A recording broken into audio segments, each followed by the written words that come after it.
Assalamualaikum warahmatullahi wabarakatuh. Alhamdulillahirabbil alamin. Wassalatu wassalamu ala asrafil anbiya'i wal mursalin wa ala alihi wa sahbihi ajmain. Amma ba'. Jemaah salat Jumat rahimakumullah. Pada kesempatan di siang hari yang berbahagia ini, izinkanlah kami dari pihak BKM As-Saadah menyampaikan beberapa informasi untuk kita semua. Yang pertama terkait pelaksanaan salat Jumat pada siang hari ini, tanggal Jumat 26 Rabiul Awal 1447 Hijriah, bertepatan 19 September 2025. Adapun waktu salat di siang hari ini jam 12:21 waktu Indonesia bagian Barat. Adapun yang bertindak sebagai khatib dan imam Al-Ustadz Aryatsyah SPD. Adapun yang bertindak sebagai bila dan muadzin Saudara Muhammad Alik Akbar. Kemudian terkait keadaan keuangan BKM As-Saadah. Infak masuk tanggal 12 September sampai dengan 18 September 2025 berjumlah Rp1.294.000. Adapun infak keluar dari tanggal 12 September sampai dengan 18 September 2025 Rp920.000. Adapun infak terakhir Masjid As-Saadah tanggal 18 September 2025 Rp4.380.500. Demikianlah pengumuman ini saya sampaikan. Wabillahi taufiq wal hidayah. Wassalamualaikum warahmatullahi wabarakatuh.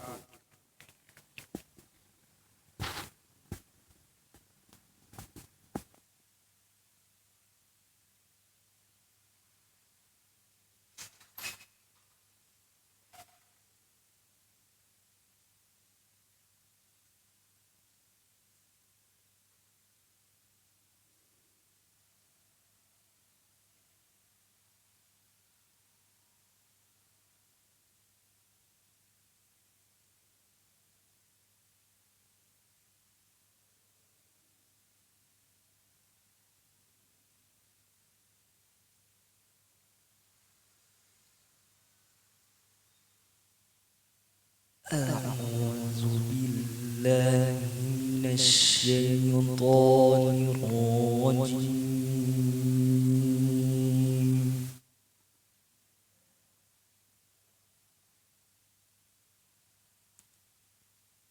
بسم الله الرحمن الرحيم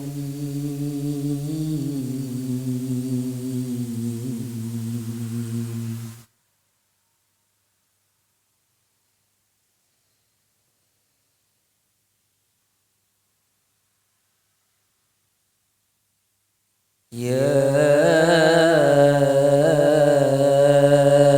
أيها الذين آمنوا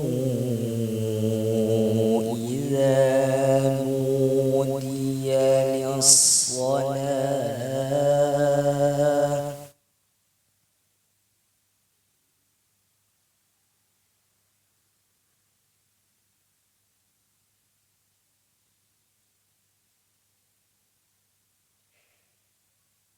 إذا نودي للصلاة من يوم الجمعة فاسعوا إلى ذكر الله وذروا البيع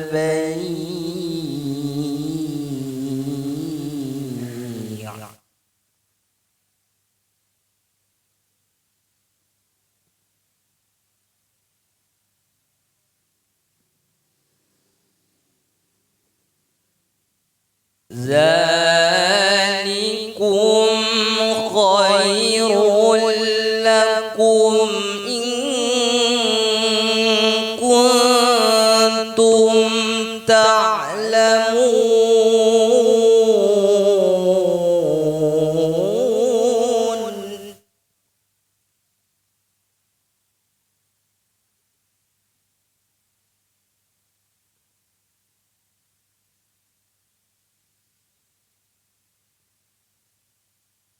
فإذا قضيت الصلاة فانتشروا في الأرض وابتغوا من فضل الله.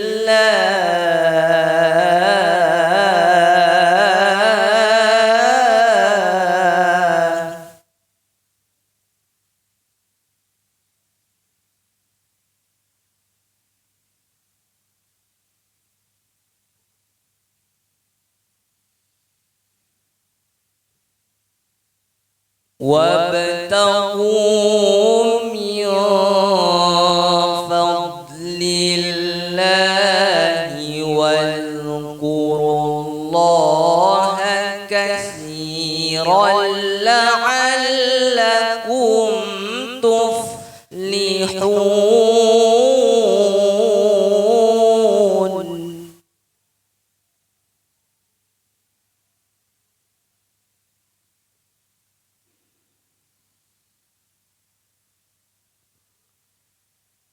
وإذا رأوا تجارة أو لهوا انفضوا إليها وتركوك قائما.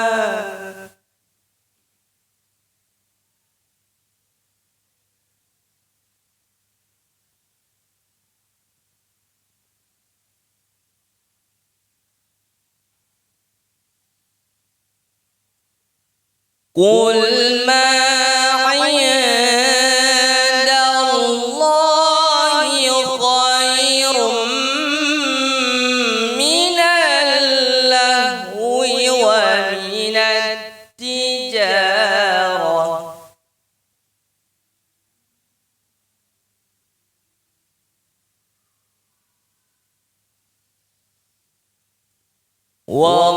والله خير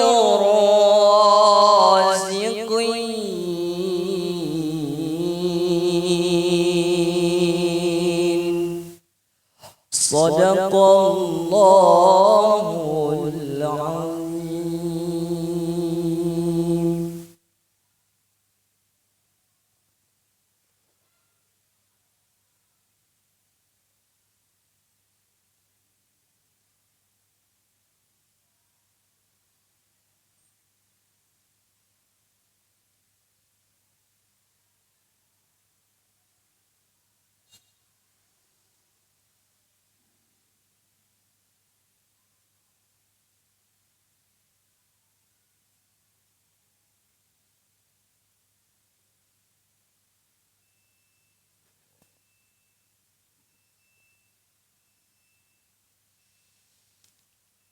إن الله وملائكته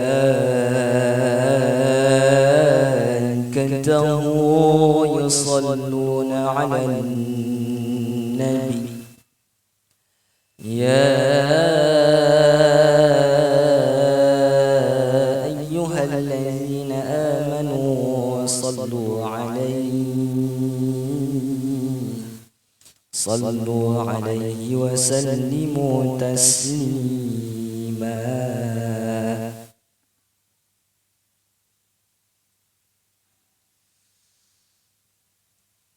الله أكبر الله أكبر.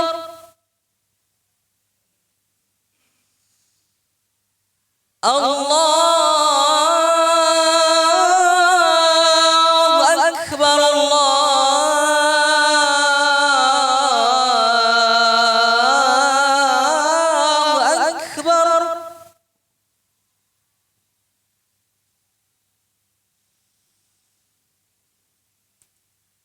أشهد أن لا إله إلا الله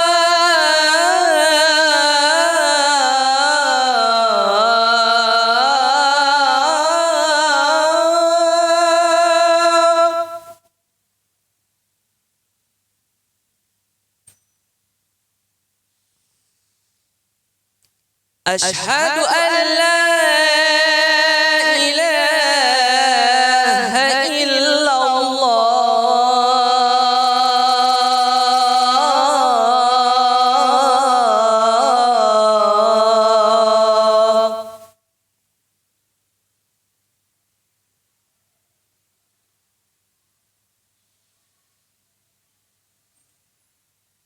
أشهد أن محمد رسول الله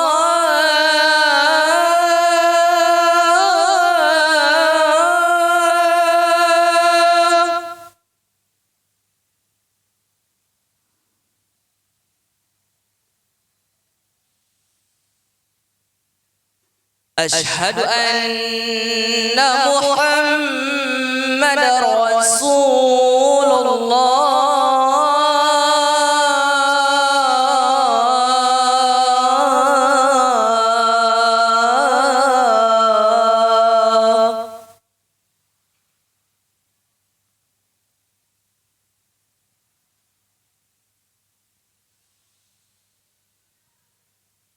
حي على الصلاة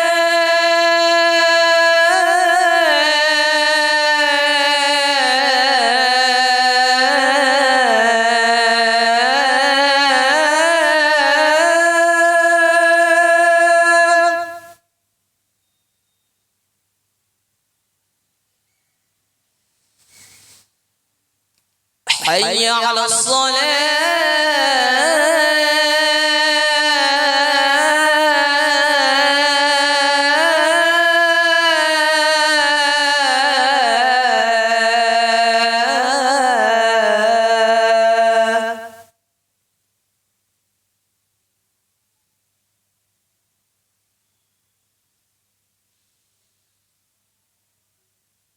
حي على الفلاح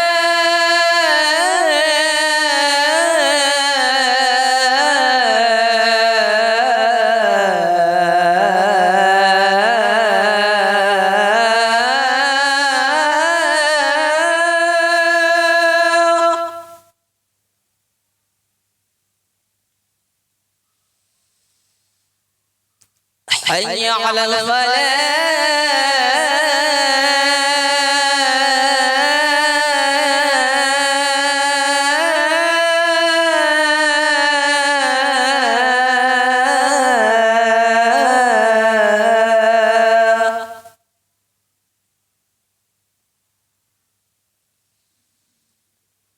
الله أكبر الله أكبر لا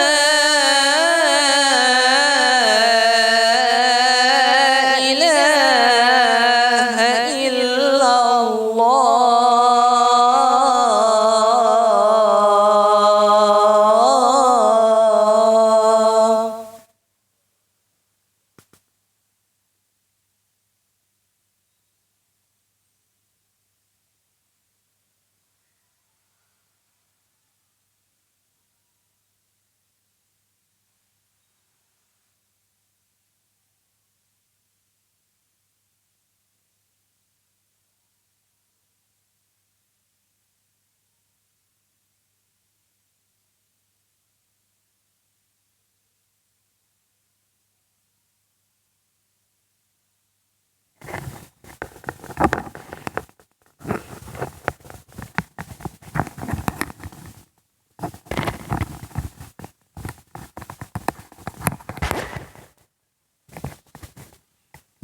اللهم صل على سيدنا محمد اللهم صل على سيدنا ومولانا محمد زده يا رب شرفا وكرما ورفعة وبرا وارزقنا كما على المتابعة له باطنا وظاهرا في عافية والسلامة برحمتك يا أرحم الراحمين.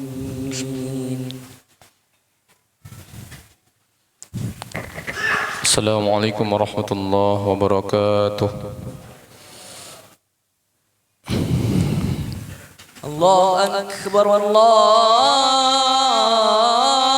أكبر الله أكبر الله أكبر الله أكبر الله أكبر الله. أشهد أن لا إله إلا الله أشهد أن لا إله. أشهد أن لا إله إلا الله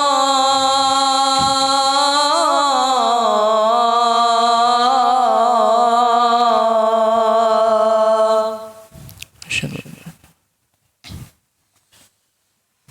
أشهد أن محمد رسول الله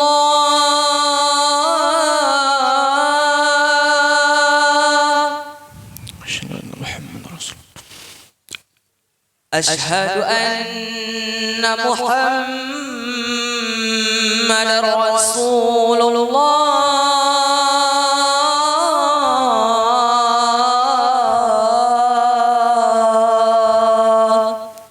أشهد أن محمد. حي على الصلاة لا حول ولا قوة. حي على الصلاة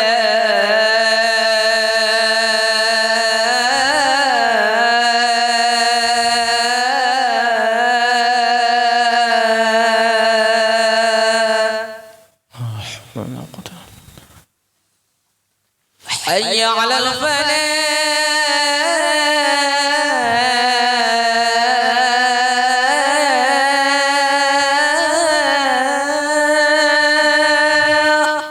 لا حول ولا قوة. حي على الفلاح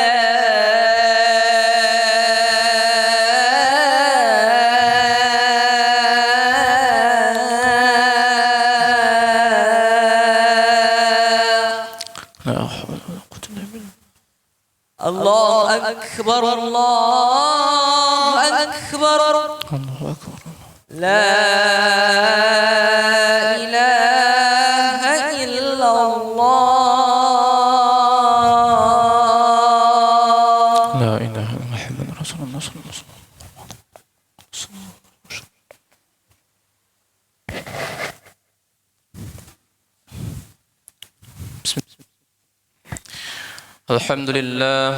الحمد لله الذي هدانا لهذا وما كنا لنهتدي لولا أن هدانا الله.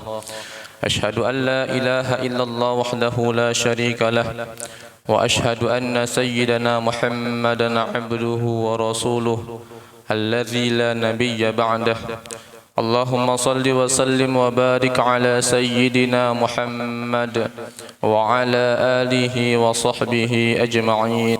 أما بعد فيا عباد الله اتقوا الله حق تقاته ولا تموتن إلا وأنتم مسلمون. قال الله تعالى في كتابه الكريم: أعوذ بالله من الشيطان الرجيم. بسم الله الرحمن الرحيم. يا أيها الذين آمنوا اتقوا الله وقولوا قولا سديدا. صدق الله العظيم. Hadirin jamaah salat Jumat rahimakumullah. Pertama sekali marilah kita bersyukur kepada Allah Subhanahu wa taala atas segala nikmat dan karunia yang masih Allah berikan kepada kita semua, sehingga pada siang hari yang berbahagia ini kita masih dapat berkumpul di masjid yang mulia ini dalam rangka melaksanakan salat fardu Jumat secara berjamaah. Selanjutnya salawat dan salam tentunya tak lupa bersama kita hadiahkan kepada junjungan alam baginda Rasulullah Muhammad sallallahu alaihi wasallam, Semoga kiranya kita termasuk ke dalam golongan umatnya yang akan mendapatkan syafaatnya di yaumil akhir kelak. Amin ya rabbal alamin. Hadirin jamaah salat Jumat rahimakumullah.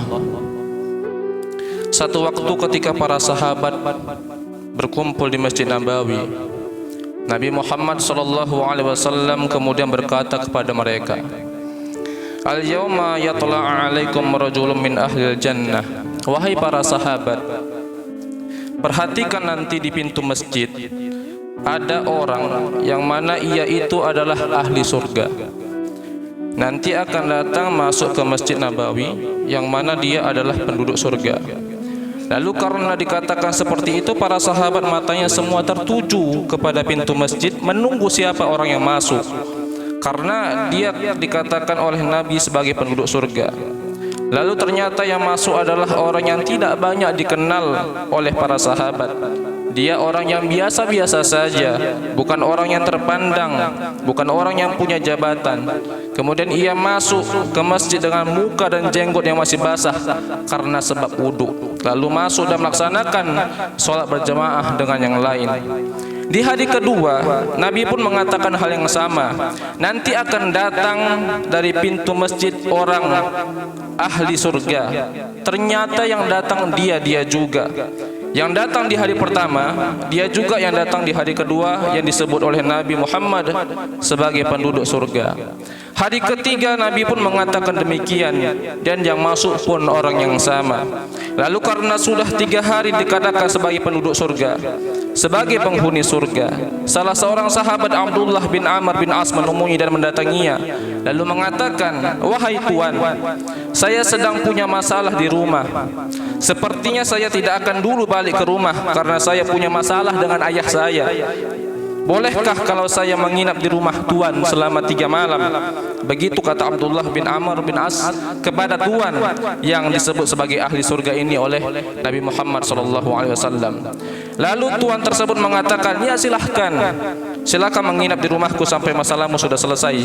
Padahal Abdullah bin Amr bin As melakukan itu bukan karena ada masalah, tapi karena ingin tahu bagaimana pekerjaan ahli surga tersebut di rumahnya, apa ibadah yang rutin dilaksanakan sehingga ia bisa contoh, apa perkataan yang rutin diucapkan sehingga dia bisa ikuti. Tapi selama 3 hari Abdullah bin Amr bin As menginap di rumah penduduk surga tersebut, Abdullah bin Amr bin As tidak menemukan ibadah yang spesial yang dilakukan oleh Tuan ahli surga ini. Yang dia dapati hanya kebiasaan orang muslim pada umumnya. Dia berdagang sebagaimana biasa orang berdagang. Kemudian dia datang ke rumah, makan dan tidur, kemudian bangun untuk sholat subuh, begitu seterusnya. Malam tidak ada sholat tahajud, paginya dia tidak ada berpuasa, bahkan sedekahnya pun biasa-biasa saja. Akhirnya setelah 3 hari, di hari terakhir Abdullah bin Amr bin As ingin pulang, beliau mengatakan, "Wahai Tuan, sebenarnya saya tidak punya masalah dengan orang rumah saya. Yang jadi pertanyaan dalam diri saya adalah bahwa Tuan ini disebut oleh Nabi Muhammad sebanyak 3 kali bahwa Tuan ini adalah ahli surga. Lalu itulah yang menggerakkan saya untuk bisa menginap di rumah Tuan, karena saya pengen tahu apa yang Tuan lakukan di rumah sehingga kok bisa Nabi Muhammad menyebut Tuan sebagai ahli surga." Lalu apa jawaban orang ini? Beliau mengatakan, "Ma ana illa ma ra'aitani hakadha." Ya, sayalah begini sebagaimana yang kau lihat. Malam saya tidur, siang saya bekerja, waktu sholat saya kerjakan. Lalu kemudian Abdullah bin Amr bin As merasa tidak puas dengan apa yang dia dapati, dia pun pulang. Tapi beberapa langkah keluar dari rumah Tuan ahli surga ini, Abdullah bin Amr bin As dipanggil oleh orang tersebut lalu mengatakan, "Wahai Abdullah, sepertinya ada hal yang engkau tidak tahu dari diriku." "Apa itu wahai Tuan?" Kata beliau, "Inni la ajidu ala nafsi ala ahadim minal muslimin ghisya." Saya ini tidak pernah saya dapati dari diri saya sedikit pun kebencian kepada sesama saudara muslim saya. "Wa inni la ahsudu ala khairil a'tahu Allahu iyyahum." Dan yang kedua, saya pun tidak pernah iri dengan nikmat yang Allah berikan terhadap saudara-saudara muslim saya. Lalu mendengar jawaban tersebut, Abdullah bin Amr mengatakan, hadza qad balak wa nahnu lam nablu. Inilah derajat yang telah engkau sampai, akan tetapi kita belum kuat sampai pada derajat itu. Hadirin jamaah salat Jumat rahimakumullah. Dari hadis yang diriwayatkan oleh Imam Ahmad dan juga Imam Al-Baihaqi dari Sayyidina Anas bin Malik ini, kita juga dapati informasi yang sangat nyata bahwa ternyata untuk menjadi ahli surga, selain meningkatkan kualitas ibadah, kita juga harus membersihkan hati dari titik-titik yang menodai hati kita, dari noda-noda hitam, dari penyakit-penyakit hati yang membuat kita tidak bisa berkembang, dari noda-noda hitam yang membuat kita selalu menanam kebencian, dari noda hitam yang selalu membuat kita iri dengan nikmat yang Allah berikan kepada orang lain. Maka sebagai jalan solusi, perbanyaklah silaturahim, buka jalan silaturahim, bertemanlah dengan siapapun agar kita tahu penyakit apa yang kita jangkiti dalam hati kita. Nah, biasanya penyakit hati tidak bisa diketahui oleh kita sendiri. Yang tahu kalau kita punya penyakit hati itu biasanya teman kita, biasanya saudara kita. Karena orang sombong tidak mungkin mengakui dirinya sombong. Orang yang dengki tidak mungkin tidak mengaku bahwa dirinya dengki. Yang tahu dia sombong, yang paham dia dengki adalah orang lain. Maka bergaullah dengan banyak orang, bergaullah dengan sesama saudara muslim agar kita tahu. Dan jangan lupa sering meminta nasihat agar kita tahu penyakit hati kita. Kemudian yang kedua, kalau kita sudah tahu penyakit hati kita, kita tidak punya rumah sakit spesial tentang penyakit hati. Tidak ada satupun di dunia ini yang ada rumah sakit khusus spesial penyakit hati. Kalau jantung ada spesialnya, penyakit mata ada spesialnya, penyakit kulit pun ada. Tapi kalau penyakit iri, dengki, sombong tidak punya kita dokter spesialis. Maka obat untuk mengobati penyakit tersebut adalah dengan datang ke majelis ilmu, mendengarkan nasihat para ulama, mendengarkan wejangan Nabi Muhammad yang disampaikan oleh para mulut guru-guru kita. Itulah obatnya. Karena kalau kita tidak bergaul, kita tidak tahu penyakit hati kita. Kalau kita tidak datang ke majelis ilmu, kita tidak mungkin bisa mengobati penyakit hati kita. Padahal kalau dibandingkan penyakit hati dengan penyakit jasmani, penyakit hati jauh lebih berbahaya dibandingkan dengan penyakit jasmani.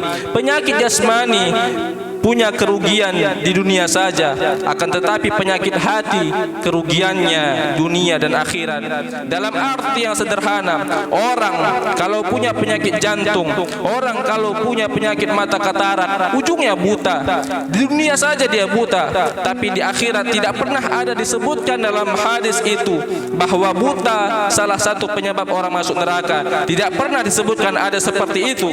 Orang yang tidak mungkin dimasukkan oleh Allah ke dalam neraka karena dia sebab buta. Tidak ada juga penyebab orang masuk neraka karena dia punya penyakit jantung. Tapi kalau penyakit jantung, rugi di dunia, ujung-ujungnya dia mati. Akan tetapi di akhirat dia tidak akan dituntut dengan penyakit jantungnya. Tapi beda kalau orang yang sombong, dunianya juga hilang, akhiratnya kita juga tahu di mana tempatnya. Orang yang sombong di dunia susah untuk berteman karena tidak ada orang yang mau berteman dengan orang sombong. Dan di akhirat sudah banyak ancaman dari Nabi Muhammad SAW bagi orang yang hidup dalam keadaan kesombongan. Orang yang punya sifat dengki terhadap nikmat Allah yang diberikan kepada saudaranya, di dunia susah sehatnya karena selalu memikirkan nikmat orang lain dan hatinya menjadi sempit. Padahal rumah yang ditempatinya sudah besar, tapi karena hatinya sempit, rumahnya pun menjadi sempit. Lebih parah lagi kalau rumahnya sempit, hatinya pun sempit. Maka para jamaah yang dirahmati Allah Subhanahu wa taala, penyakit hati ini berbahaya di dunia. Dia susah hidup karena terpenjara dengan perasaannya melihat nikmat orang lain yang diberikan oleh Allah kepada dia. Dan di akhirat orang orang yang dengki pun kita tahu tempatnya di mana. Maka para jemaah yang dirahmati Allah, di samping kita meningkatkan ritual ibadah, tingkatkan juga kewaspadaan kita terhadap penyakit hati yang mungkin menjangkiti. Kalau kita berani keluar sekian juta bahkan miliar untuk mengobati penyakit jasmani, kenapa kita pun tidak mau mengeluarkan dengan nilai yang sama atau lebih untuk mengobati penyakit hati kita?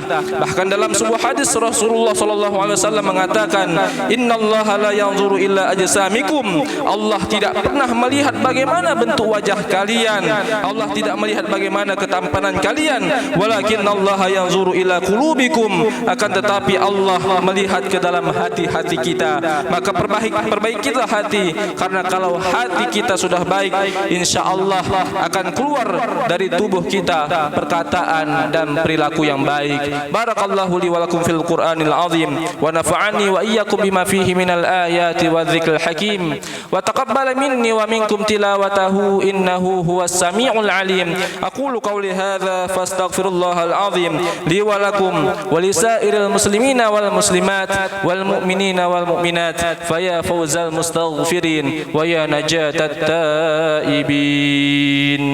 اللهم صل وسلم وزد وأدم وأنعم وتفضل وبارك بجلالك وكمالك على زين عبادك وأشرف عبادك أسعد الأعراب والعجم وإمام طيبة والحرام ومنبع العلم والحلم والحكمة والحكم أبي القاسم سيدنا ومولانا محمد وعلى آله وصحبه وبارك وسلم.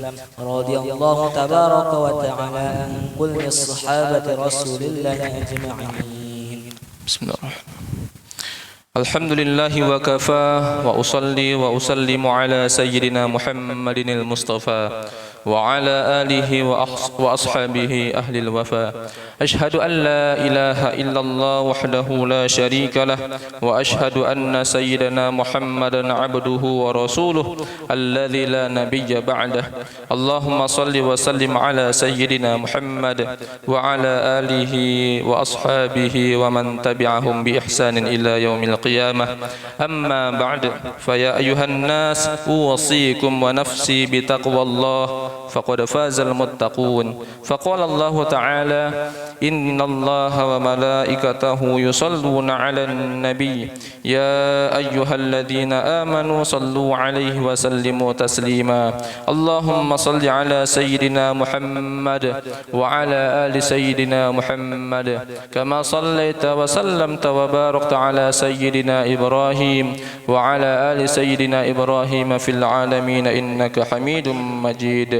اللهم اغفر للمؤمنين والمؤمنات والمسلمين والمسلمات الأحياء منهم والأموات. اللهم ادفع عنا البلاء والوباء والزلازل والمحن وسوء الفتن والمحن ما ظهر منها وما بطن عن بلدنا إندونيسيا خاصة وسائر البلدان المسلمين عامة إنك على كل شيء قدير. ربنا آتنا في الدنيا حسنة وفي الآخرة حسنة وقنا عذاب النار. عباد الله، إن الله يأمر بالعدل والإحسان وإيتاء ذي القربى وينهى عن الفحشاء والمنكر والبغي يعظكم لعلكم تذكرون. فاذكروا الله العظيم يذكركم واشكروه على نعمه يزدكم ولذكر الله أكبر. الله أكبر الله أكبر. أشهد أن لا إله إلا الله. أشهد أن محمد رسول الله. حي على الصلاة حي على الفلاح. قد قامت الصلاة قد قامت الصلاة. الله أكبر الله أكبر. لا إله إلا الله.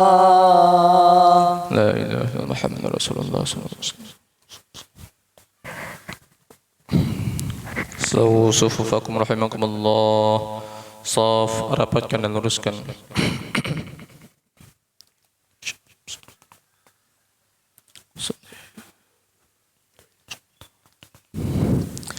Allahu أكبر.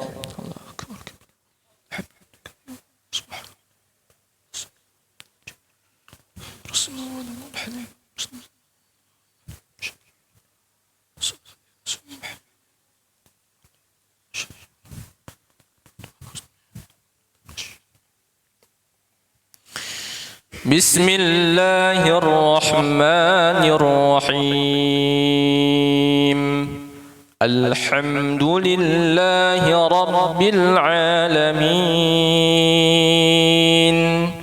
الرحمن الرحيم مالك يوم الدين إياك نعبد وإياك نستعين اهدنا الصراط المستقيم صراط الذين أنعمت عليهم غير المغضوب عليهم ولا الضالين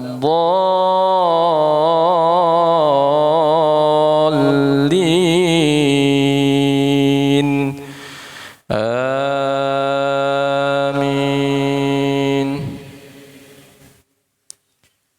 بسم الله الرحمن الرحيم. سبح اسم ربك الأعلى الذي خلق فسوى والذي قدر فهدى والذي أخرج المرعى فجعله غثاء أحوى سنقرئك فلا تنسى إلا ما شاء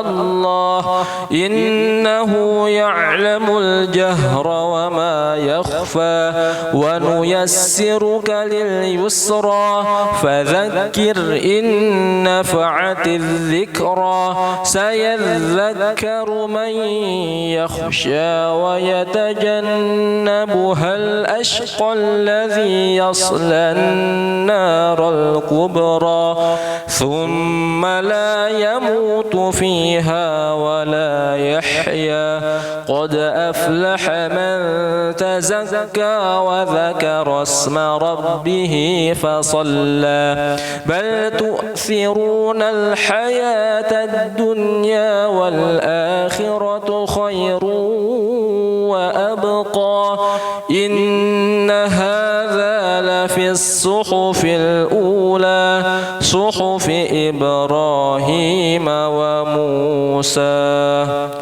الله أكبر. سمع الله لمن حمده.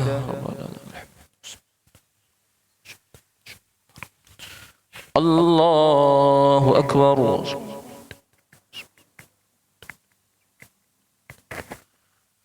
الله أكبر.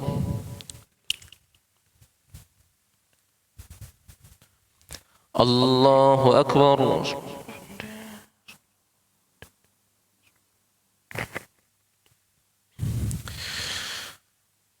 الله أكبر. بسم الله الرحمن الرحيم. الحمد لله رب العالمين الرحمن الرحيم مالك يوم الدين إياك نعبد وإياك نستعين اهدنا الصراط المستقيم صراط الذين أنعمت عليهم غير المغضوب عليهم ولا الضالين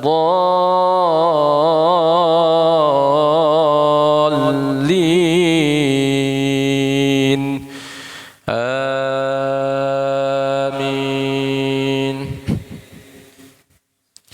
بسم الله الرحمن الرحيم.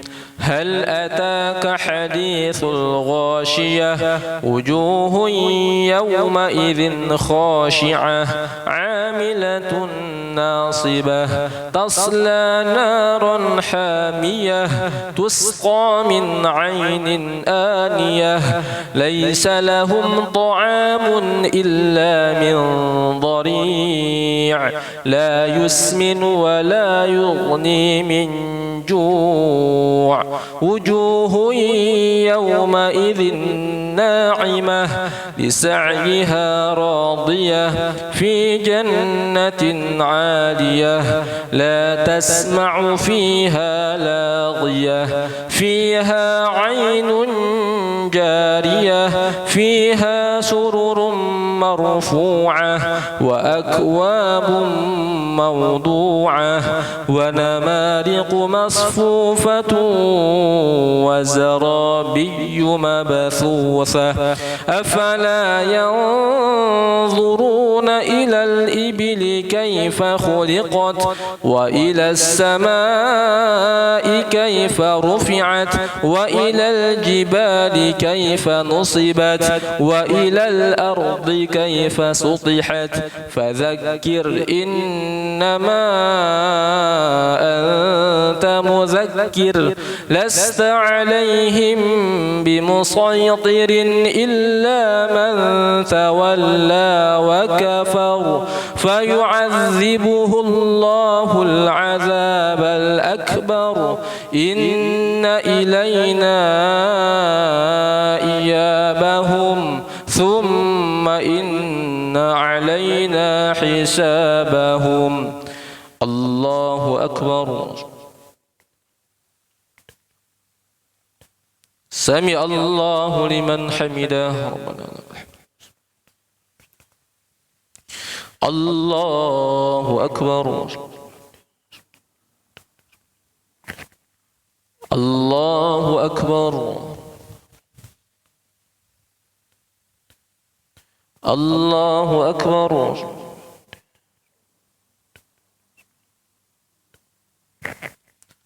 الله أكبر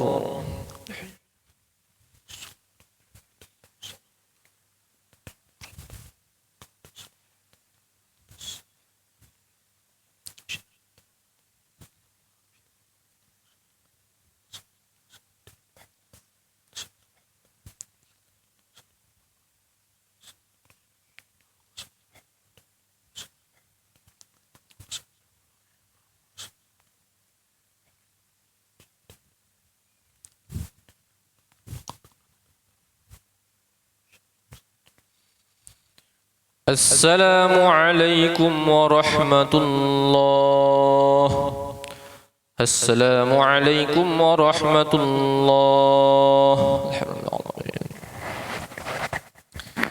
استغفر الله العظيم الذي لا إله إلا هو الحي القيوم وأتوب إليه استغفر الله العظيم الذي لا إله إلا هو الحي القيوم وأتوب إليه أستغفر الله العظيم الذي لا إله إلا هو الحي القيوم وأتوب إليه لا إله إلا الله وحده لا شريك له له الملك وله الحمد يحيي ويميت وهو على كل شيء قدير لا إله إلا الله وحده لا شريك له له الملك وله الحمد يحيي ويميت وهو على كل شيء قدير لا إله إلا الله وحده لا شريك له له الملك وله الحمد يحيي ويميت وهو على كل شيء قدير وإليك المصير ولا حول ولا قوة إلا بالله العلي العظيم استغفر الله الحمد لله رب العالمين حمدا شاكرين حمدا ناعمين حمدا يوافي نعمه ويكافئ مزيده يا ربنا لك الحمد كما ينبغي لجلال وجهك الكريم وعظيم سلطانك اللهم صل على سيدنا محمد طب القلوب ودوائها وعافية الأبدان وشفائها ونور الأبصار وضيائها وعلى آله وصحبه وبارك وسلم. اللهم اغفر لنا ذنوبنا ولوالدينا وارحمهما كما ربيانا صغيرا، ولجميع المسلمين والمسلمات والمؤمنين والمؤمنات الأحياء منهم الأموات إنك أنت الغفور الرحيم.